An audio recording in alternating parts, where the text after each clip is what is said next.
Olá, meus irmãos, graça e paz. Aqui quem vos fala, vosso irmão em Cristo, Gregório, trazendo mais um pedacinho do Maná dos Céus. Amados, diletos irmãos, nós estamos estudando o livro de Apocalipse. Mas antes de eu entrar no capítulo 5, eu gostaria de tecer alguns comentários ainda referente ao capítulo 4. Muito bem, amados. No capítulo 4, nós encontramos João, o apóstolo amado, falando: e depois dessas coisas olhei, e eis que havia uma porta aberta nos céus. Então João, ele viu uma porta aberta nos céus. Vamos ler o capítulo. Hoje eu vou ler na Bíblia King James. Vou ler novamente. Depois deste acontecimento, observei uma porta aberta nos céus, e a primeira voz que eu ouvira, voz como de trombeta falando comigo, chamou-me: sobe até aqui, e eu te revelarei os eventos que devem ocorrer depois deste. Imediatamente me vi absolutamente tomado pelo Espírito, e diante de mim estava um trono no céu, e nele estava assentado alguém. Muito bem, amados. Eu não vou ler todo esse capítulo, porque eu já vos preguei, já trouxe uma mensagem falando, explicando referente a todo este acontecimento. Mas hoje eu quero trazer algo antes de entrar no capítulo 5 de Apocalipse. A profecia do Apocalipse é uma profecia para todos os cristãos de toda a época, amados. Cristão de toda a era, de todo o período, de toda a época. A profecia faz referência ao acontecimento que irá ocorrer. Então já foi visto, de acordo com o próprio nome Apocalipse, ele significa revelação. O escritor procura apresentar o real sentido da vida cristã e do sofrimento através de uma revelação dada pelo próprio Jesus Cristo. Mas o escritor também se apresenta como profeta. O João, o escritor, ele se apresenta como profeta e caracteriza seu livro como profecia. Qual é a importância disso para o entendimento de cada um de nós? A importância é muito grande, visto que, dependendo da definição que temos da profecia, será o tipo de interpretação que faremos do livro. O que é profecia para cada um de nós? Eu pergunto para você, caro ouvinte, o que realmente é profecia para você? Muitos falsos profetas estão se levantando nesses últimos dias. Hoje em dia, é muito comum o conceito de profecia como predição, ou seja, prever o futuro. É algo hoje levado dentro do próprio pregadores. Alguns pregadores usam como se isso fosse semelhante a um horóscopo. As profecias, por exemplo, do livro de Nostradamus, são muito fantasiosas. Mas eu quero vos falar hoje acerca da visão.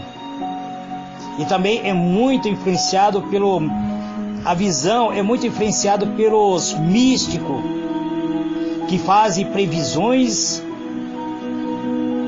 E até mesmo próprios pentecostais tem.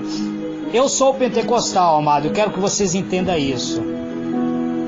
Eu sou pentecostal, acredito nos dons espirituais, acredito em revelação, acredito em profecia. Mas muitos pentecostais hoje estão errando o alvo, fazendo previsão.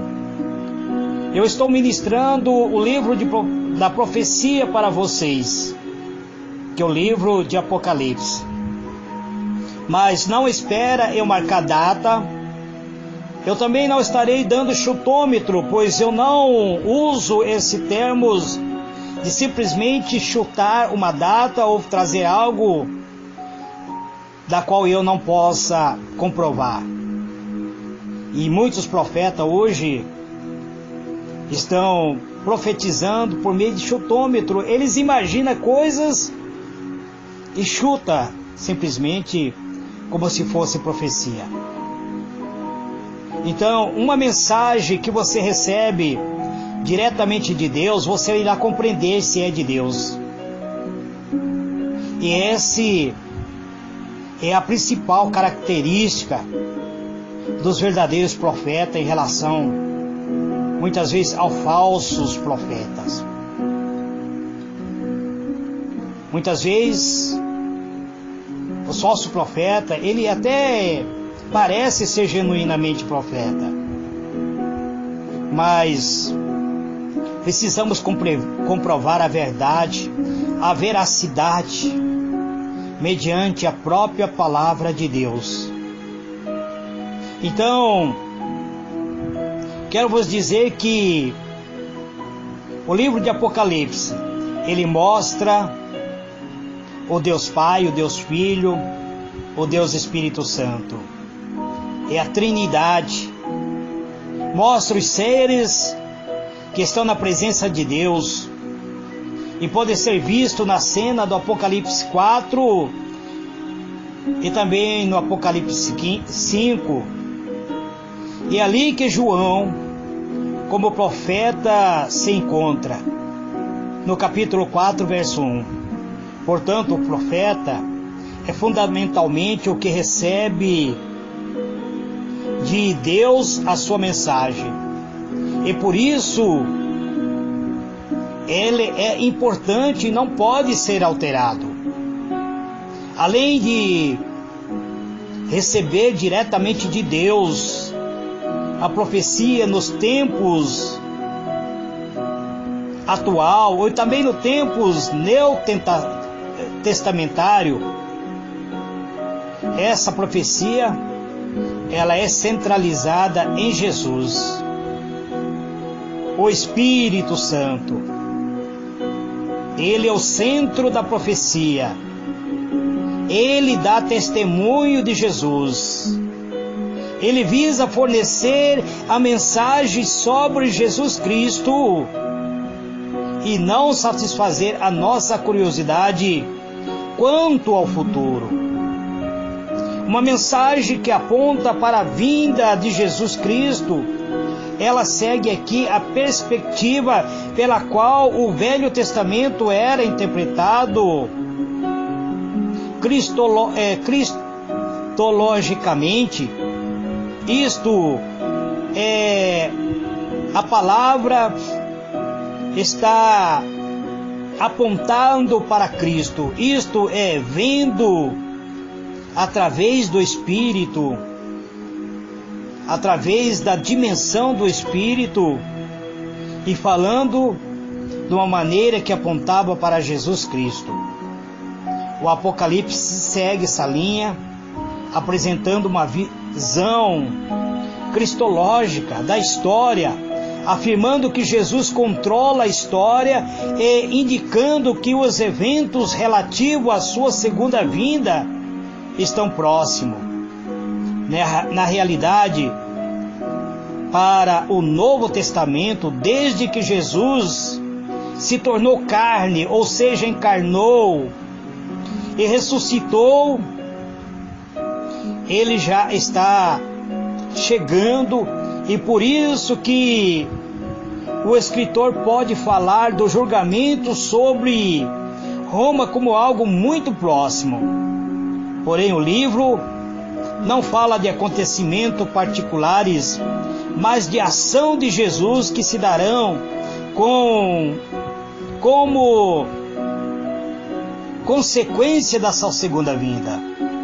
Então, amados, diletos irmãos, João, no capítulo 4 de Apocalipse, ele traz-nos falando acerca de um trono de Deus. E a palavra trono, ele ocorre 62 vezes no Novo Testamento. E a palavra trono aparece 47 vezes no livro de Apocalipse. E no capítulo 4 de Apocalipse temos 14 menção à palavra trono. Ou seja, trono é uma palavra-chave nesse capítulo 4. Este é o trono de Deus, e as suas várias referências servem para nos lembrar que existe um trono exaltado acima de todos os tronos. Se nós acompanharmos a história, amados, nós veremos que desde o início da fundação do mundo, sempre houve tronos de reis. O primeiro trono foi colocado sobre ele Saul, depois Davi, e vários reis, até o seu último rei, que veio e não foi recebido, mas que voltará para ser rei dos reis. Houve o trono de Nero, que não existe mais. Houve o trono de Hitler, que já não existe mais. Existe o trono do mundo político,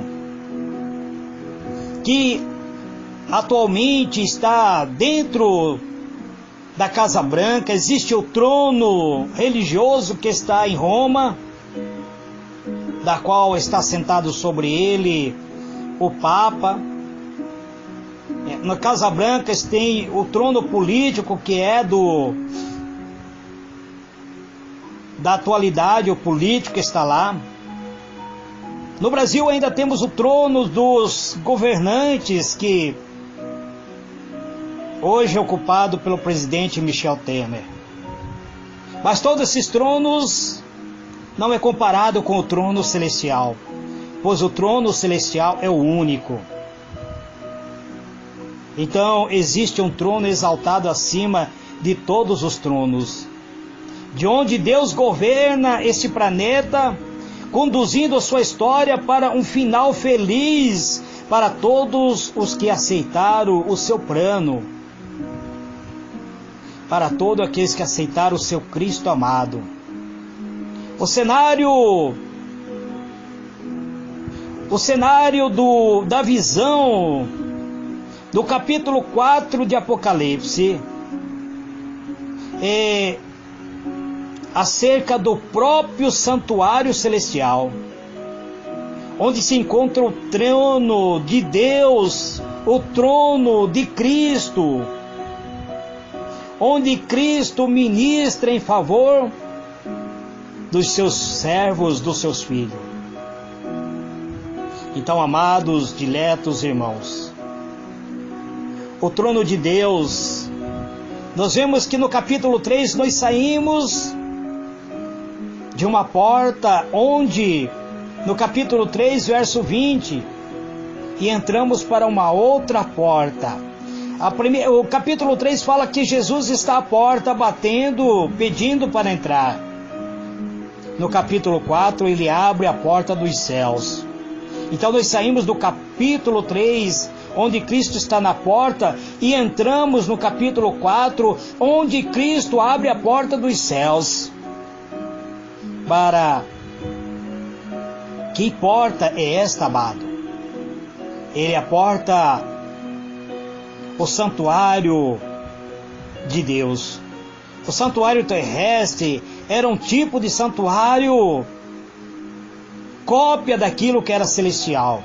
É isso que Hebreus explica. Livro de Hebreus 8:5, Hebreus 9, verso 23 a 24. Agora João contemplou uma porta aberta nos céus. Não aberta para o céu. Ele está aberta do céu para a terra. Isto era uma porta agora no santuário celestial. Depois de contemplar a porta, João ouve a mesma voz de trombeta que havia ouvido na visão de Cristo ressurreto no capítulo 1, versículo 10. Jesus inicia aqui as revelações a João, fazendo-lhe um convite para entrar por esta porta. Jesus está convidando você, está convidando a mim. Ele quer mostrar aquilo que ele mostrou a João. Jesus quer mostrar o que aconteceria depois destas coisas. Certamente é uma alusão aos eventos que teria lugar na história com os períodos das 7 igrejas dos capítulos anteriores que nós estudamos. Nós estudamos as 7 cartas, uma por uma. Então, hoje eu quero vos falar acerca do santuário celestial. Antes de entrar no livro selado do capítulo 5. Além de uma porta aberta nos céus, o que mais João viu? João havia escrito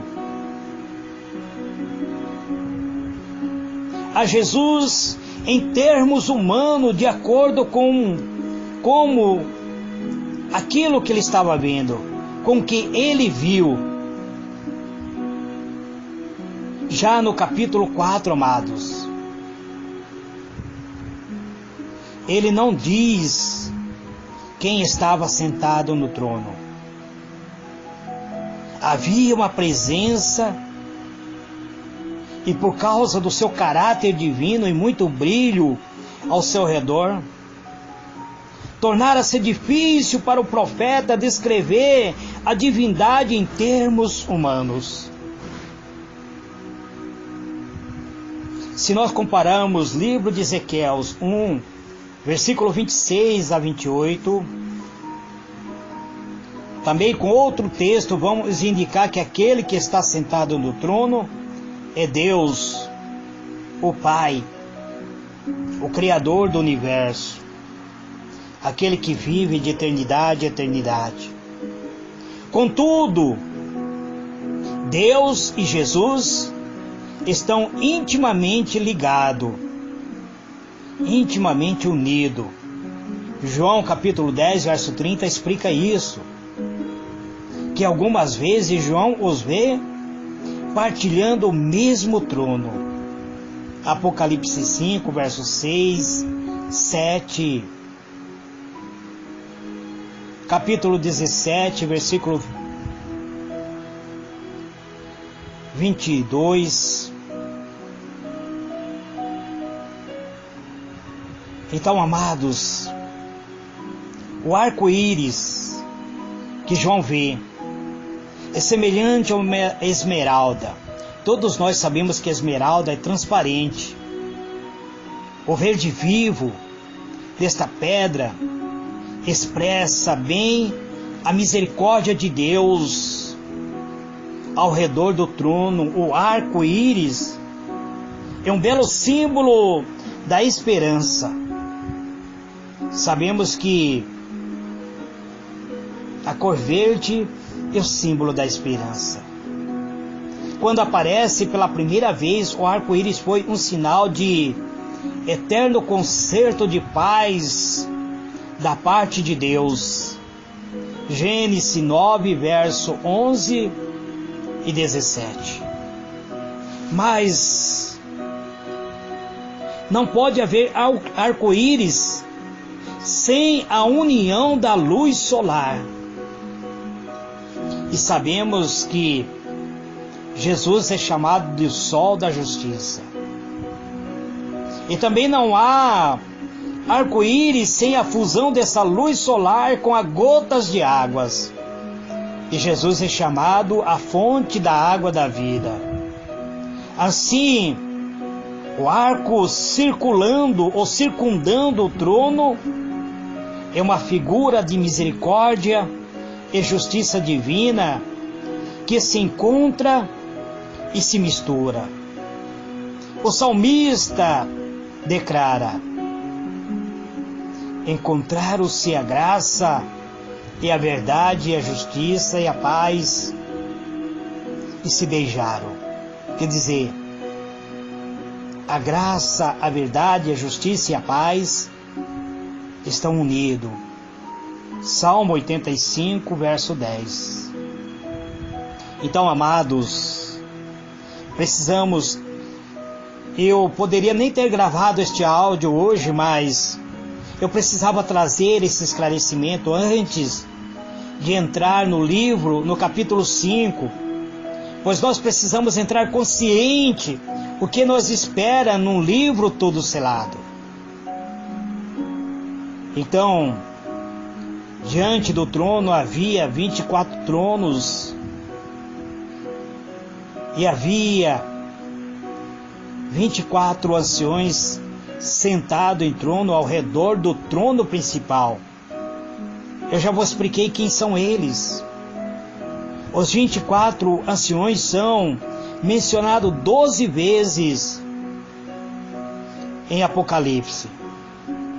Eles vestem de branco como os sacerdotes no tempo de Israel. No período em que existia sacerdote em Israel, é um símbolo da justiça dos santos.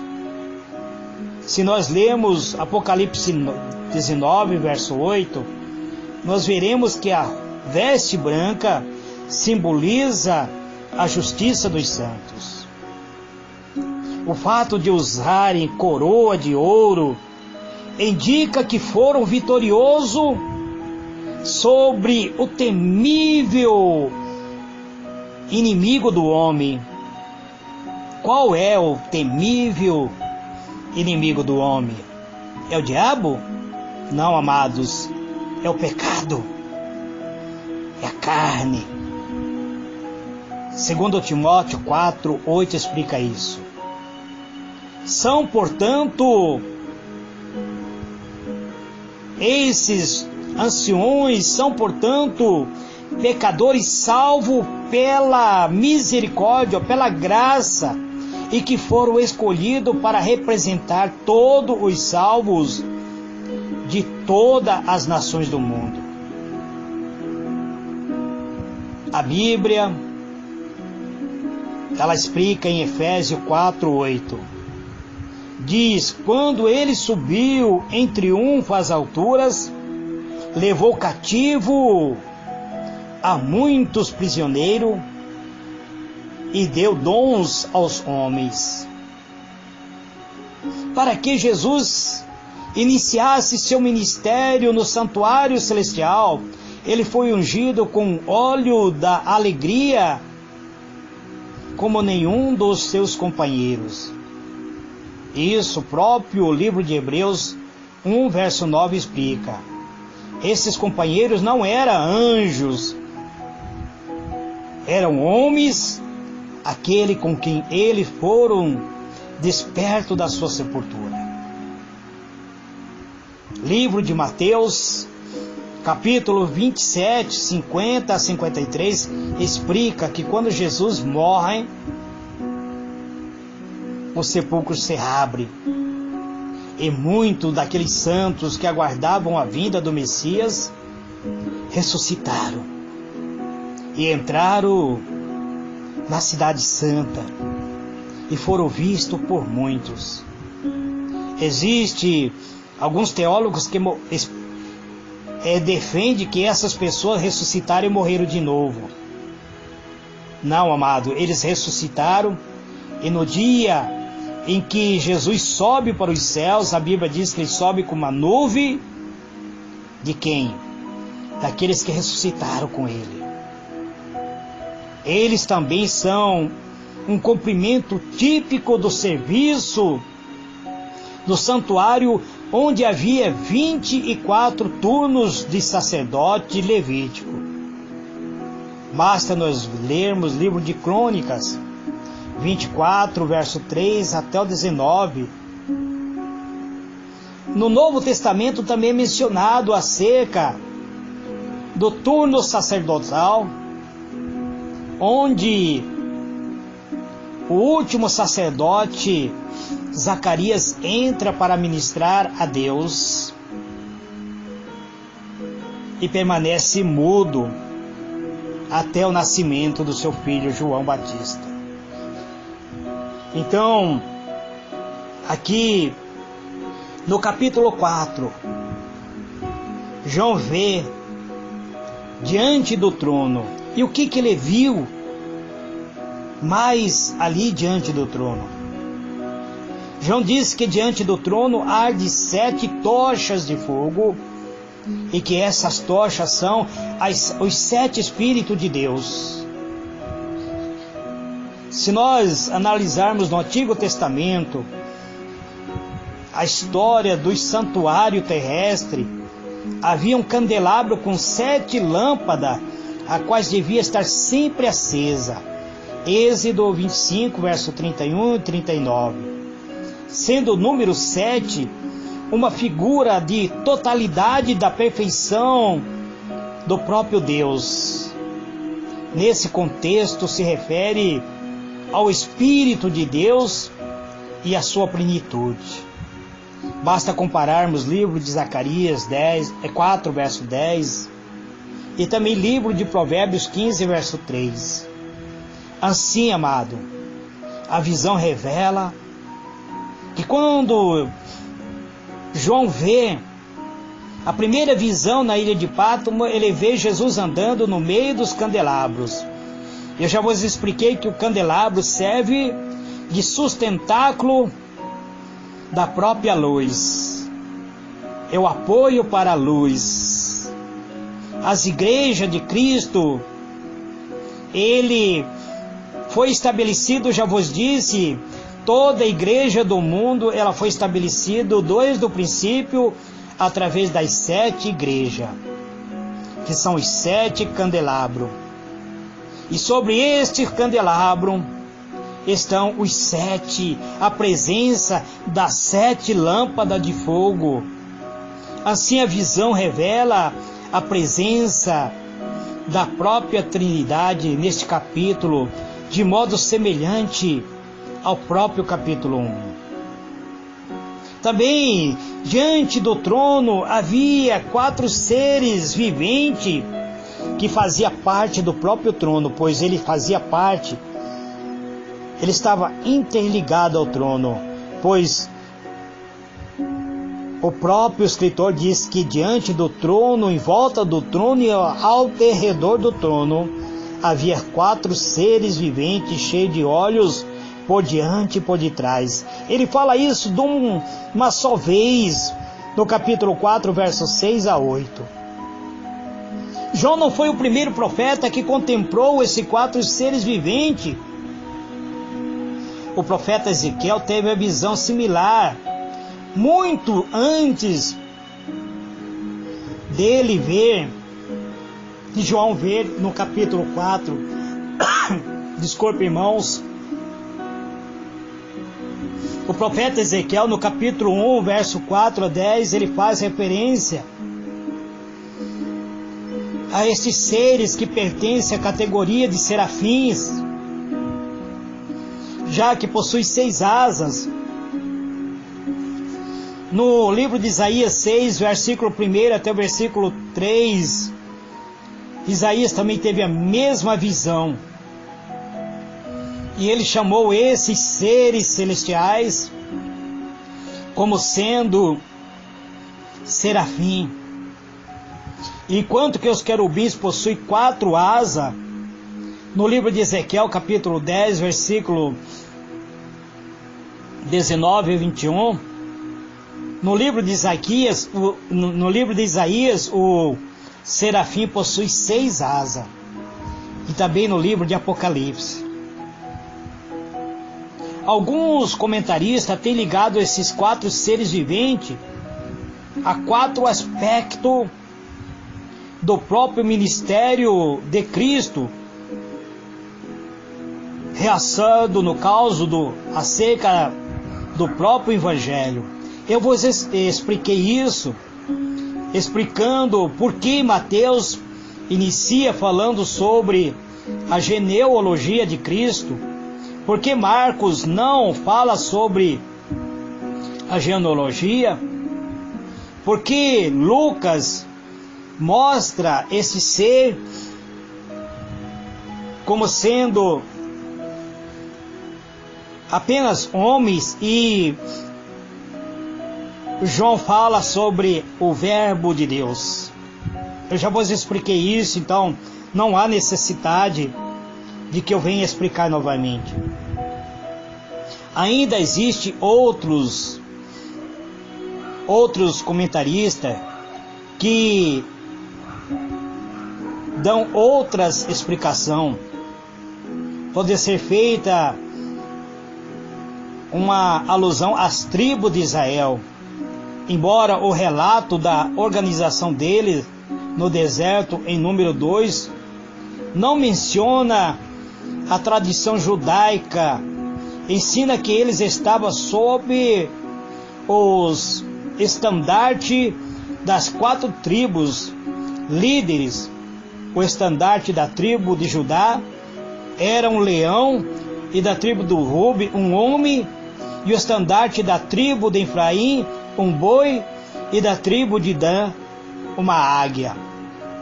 Então, alguns comentaristas defendem que esses 4 seres simbolizam a bandeira dessas 4 tribos. Mas eu gosto mais de defender que faz alusão ao próprio Evangelho, aos próprios 4 escritos dos Evangelhos do Novo Testamento.